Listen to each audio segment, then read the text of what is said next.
Episode 5 खतरे की रात। पिछली कहानी। पिछले एपिसोड में आदित्य और खुशी ने राजा की पत्नी की आत्मा को मुक्त करने की कोशिश की, लेकिन उन्हें पता चला कि यह श्राप इतना आसान नहीं था। जब उन्होंने सच्चाई जाननी चाही, तो एक अजीब शक्ति ने उन पर हमला कर दिया, जिससे आदित्य गंभीर रूप से घायल हो गया। अब हवेली में छुपा यह राज और भी गहरा हो चुका था। नई शुरुआत। हवेली में गहरी रात का अंधेरा था। चारों ओर सन्नाटा पसरा हुआ था। सिर्फ हवा की सरसराहट और दीवारों से आती अजीब सी आवाजें सुनाई दे रही थी। खुशी आदित्य के पास बैठी थी। उसकी आंखों से आंसू थमने का नाम नहीं ले रहे थे। आदित्य, प्लीज आंखें खोलो, हम यहां से निकल जाएंगे, खुशी ने कांपती आवाज में कहा। अचानक ठंडी हवा का एक झोंका आया और कमरे में खड़ी सफेद साड़ी वाली आत्मा ने अपने हाथ हवा में उठाए। उसकी आंखों में एक अजीब चमक थी, जैसे वो किसी बड़े विनाश की तैयारी कर रही हो। राम जीवन का आगमन। तभी हवेली के दरवाजे पर किसी के तेज कदमों की आवाज गूंजी। एक मजबूत कदकाठी का आदमी अंदर आया। उसने सफेद धोती कुर्ता पहना था और गले में रुद्राक्ष की माला लटकी थी। उसके हाथ में एक तांबे का कलश था, जिससे हल्की रोशनी निकल रही थी। रुको, उसकी भारी आवाज गूंजी। आत्मा अचानक रुक गई और दर्द से चीख उठी।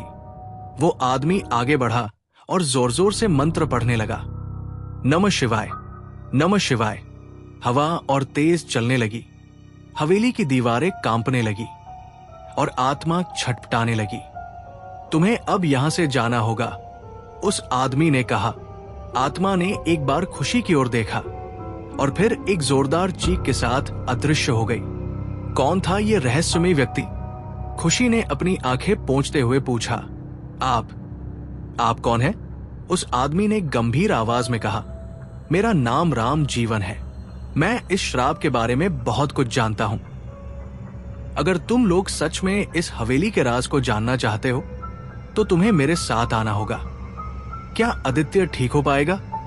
और कौन है ये रहस्यमयी राम जीवन? क्या वो सच में उनकी मदद करेगा, या ये किसी नए खतरे की शुरुआत है? खुशी ने घबराकर पूछा। राजा ने अपनी पत्नी के साथ ऐसा क्यों किया? क्या कोई और वजह थी? राम जीवन ने गंभीर स्वर में कहा। हाँ, राजा विक्रम सिंह को अपनी सत्ता पर बहुत गर्व था, लेकिन एक दिन उसे पता चला कि महारानी ने एक साधु से आशीर्वाद लिया था कि यह राज्य हमेशा न्यायप्रिय राजा के अधीन रहेगा। राजा को यह लगा कि अगर कभी उसकी क्रूरता का सच सामने आया, तो उसका राजपाट छिन सकता है। उसे शक था कि महारानी प्रजा को उसके खिलाफ भड़का सकती है। आदित्य ध्यान से सुन रहा था। तो उसने अपनी ही पत्नी को मार डाला? हाँ, राम जीवन ने सिर झुकाकर कहा। राजा ने एक रात उसे मंदिर में बुलवाया और गुप्त तरीके से उसकी हत्या करवा दी। बाद में उसके शव को हवेली की दीवारों में चुनवा दिया, ताकि कोई उसे खोज न सके। लेकिन मरते समय महारानी ने श्राप दिया कि जब तक उसका सच सामने नहीं आएगा, उसकी आत्मा इस हवेली में भटकती रहेगी।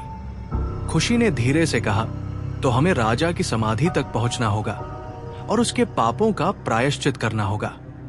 राम जीवन ने सहमति में सिर हिलाया। लेकिन यह आसान नहीं होगा। राजा ने अपनी समाधि को तंत्र मंत्र से सुरक्षित कर दिया था। वहां जाना खतरनाक होगा। अब सवाल यह था कि क्या वे राजा की समाधि तक पहुंच पाएंगे, और अगर हां, तो वहां उनका क्या इंतजार कर रहा होगा? जीवन और मृत्यु की लड़ाई।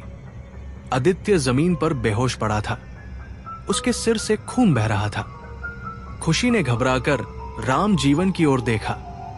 हमें इसे तुरंत अस्पताल ले जाना होगा।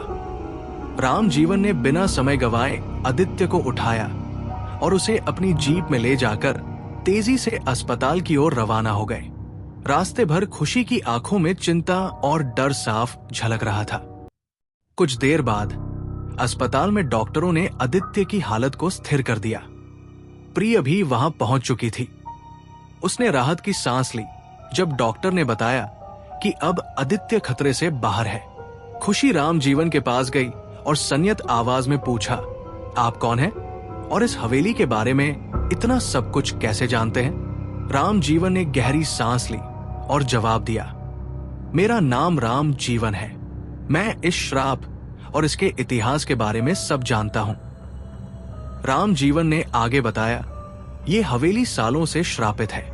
राजा की पत्नी की आत्मा यहां भटक रही है, लेकिन ये सिर्फ एक हिस्सा है।